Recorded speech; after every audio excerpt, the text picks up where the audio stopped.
Maaari bang magsitayo ang lahat para sa ating panalangin? Bismillahirrahmanirrahim. Alhamdulillahi Rabbil Alamin. Rahmanirrahim. Malik Yawmiddin. Iyaka na'budu wa iyaka nasta'in. Ihdinas siratal mustaqim. Siratal ladzina an'amta 'alaihim ghairil maghdubi 'alaihim waladdallin. Amin. Magandang umaga mga bata. Gandang umaga din po, teacher. Ako nga pala si Binibining Rashmia Julkipli at maaari niyo akong tawagin Teacher Mia. Ngayon mga bata, ako ay magtatala ng liban. Kapag narinig niyo ang inyong pangalan, sabihin lang na narito po, Teacher. Maliwanag po ba mga bata? Opo, teacher. Okay. Namra Ilik, Present. Rasha Kalbi, Present. mahusay dahil walang lumiban sa araw na ito.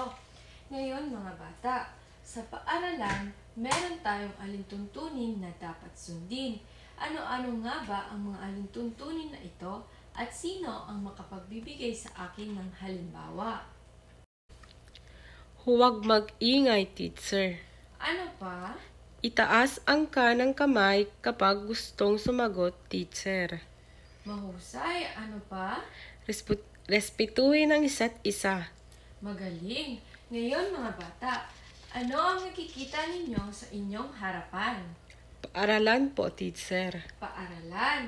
Itong paaralan na to ang magsisilbing inyong puntos. Pag nag-participate kayo sa ating aktibidad ngayong araw, ay lalagyan ko ng mag-aaral ang inyong paaralan, kagaya na lamang nito. Maliwanag ba mga bata? Opo, teacher. Ngayon mga bata, ay hahatiin ko ang ating klase sa dalawang pangkat. Dito ang magiging pangkat 1 at dito naman sa kabila ang magiging pangkat 2. Maliwanag po ba mga bata? Opo, teacher. Mahusay! Sino ang makapagsabi sa akin kung ano ang napag-aralan natin nung nakaraang araw? Ako po, teacher. Tungkol po sa mga karapatan bilang bahagi ng pamayanan. Okay, mahusay! Dahil dyan, bago tayo tumungo sa ating aralin, ay kakanta muna tayo. Ayos ba yun mga bata? Opo, teacher. Okay, sige.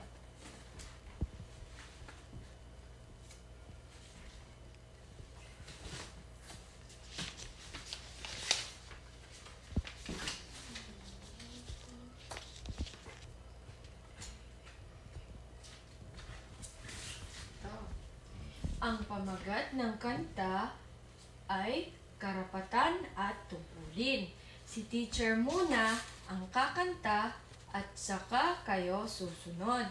Pakinggan niyo muna yung tono at pagkatapos kantahin ni teacher, kayo naman ang kakanta. Maliwanag po ba mga bata? Opo, teacher. Karapatan at tungkulin dapat nang kilalanin upang tayo'y mabuhay ng masaya't may saysay. Buksan ang isipan at magsuri sa lipunan, pagkat ang kabataan ang pag-asa ng bayan. Huwag matakot magtanong kung kinakailangan, huwag kalilimutan ang mga natutunan. Lahat ay kayang gawin kung pagsisikapan, kahit bata pa'y laging maging makabayan. Ngayon mga bata, nag-enjoy ba kayo sa ating kanta? Opo, teacher. Ngayon, bago tayo tumungo sa ating Talakayan, nais ko munang sagutan ninyo ang aking mga katanungan. Maliwanag po ba mga bata? Opo, teacher. Panuto, isulat ang T kung ito ay tama at M naman kung ito ay mali. Number 1, si Tina ang batang matulungin. Tama o mali? Tama. Very good.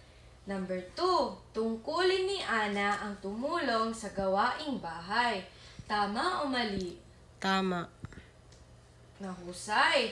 Number 3, si Nena ay tamad sa anumang gawaing bahay. Tama o mali? Mali. Mali, dahil dapat tumulong tayo sa ating mga magulang. Number 4, matulungin si Maria sa kanyang magulang. Tama o mali? Tama. Mahusay. At ang panghuli, Pedro ang batang mareklamo sa gawaing bahay. Tama o mali? Mali. Mali, dahil hindi tayo pwedeng magreklamo sa ating magulang.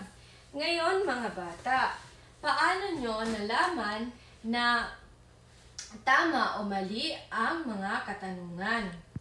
Teacher, dahil po pag tumulong ka sa nanay sa gawaing bahay ay mabuti po. Tama, dahil kapag tumulong tayo sa ating mga magulang, ito ay mabuting gawain. Ngayon mga bata, meron na ba kayong ideya kung ano ang ating tatalakayin ngayong araw? Teacher, mga karapatan at mga tungkulin sa pamayanan. Tama. Mga karapatan at tungkulin ng mga taong kasapi ng pamayanan. Ngayon, tutukuyin natin kung ano-ano ang tungkulin ng mga kasapi sa pamayanan.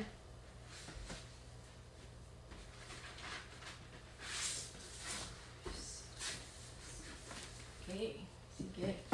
Yan. Babasahin muna ni teacher. Ang mga tungkulin ay ang mga bagay na dapat nating gawin bilang bahagi ng pamayanan. Lahat tayo mga bata ay may tungkulin na dapat nating gampanan bilang isang kasapi ng pamayanan. Tungkulin nating igalang ang lahat ng tao sa ating paligid kasama ang ating mga magulang, kapitbahay at iba pang miyembro ng pamayanan. Tungkulin natin irespeto ang mga matatanda. Hindi lang po mga matatanda, mga bata, pati na rin ang ating mga magulang at ang ating mga kaibigan at mga tao sa ating pamayanan. Tungkulin din natin sumunod sa mga patakaran at alintuntunin sa ating pamayanan. Tungkulin din natin mga bata na sumunod sa mga alintuntunin ng ating pamayanan. Halimbawa, dapat tayong sumunod kung saan dapat itatapon ang mga basura at saan ito ilalagay. Mga bata, alam niyo ba kung saan dapat itinatapon ang basura? Opo, teacher. Magaling! Hindi tayo basta-basta saan-saan na lang magtapon ng ating mga basura. Tungkulin din natin tulungan ang mga taong nangangailangan.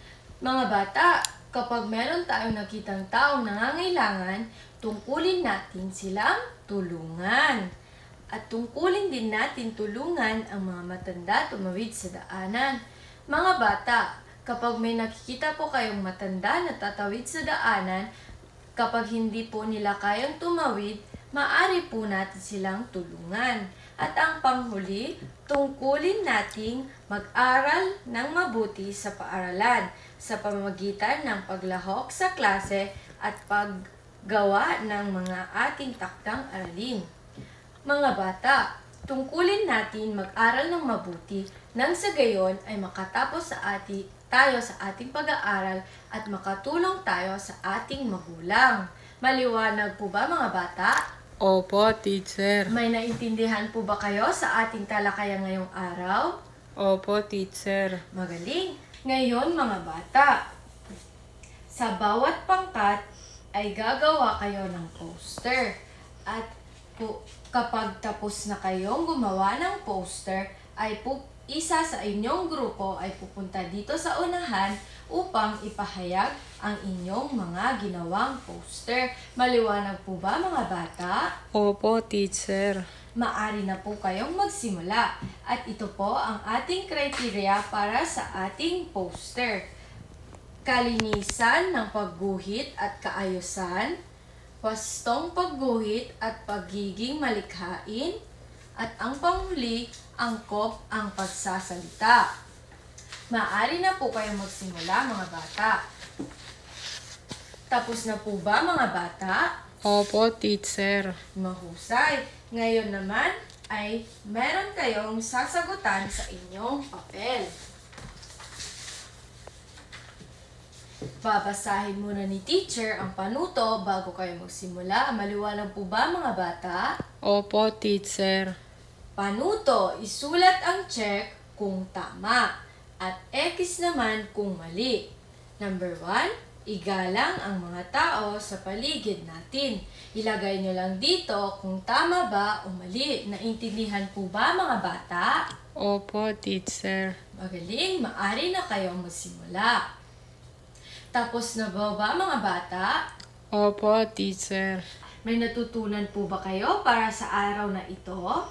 Opo, teacher. Mahusay! Dahil dyan, meron kayong gagawin pagka-uwi niyo sa bahay. Meron tayong takdang aralin. Gumuhit ng 2 larawan na nagpapakita ng mabuting gawain sa pamayanan.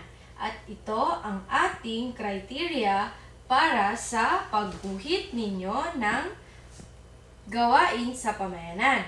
Kalinisan at pagguhit at walang bura.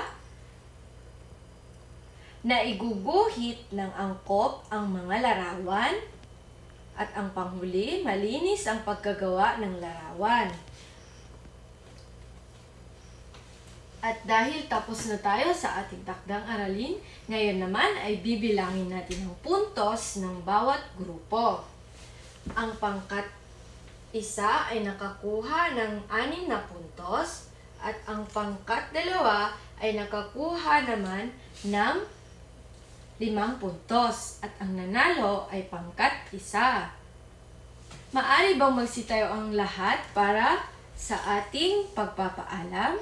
Opo, teacher. Paalam na po mga bata. Paalam po, teacher. Mahusay at maraming salamat sa pakikinig sa araw na ito.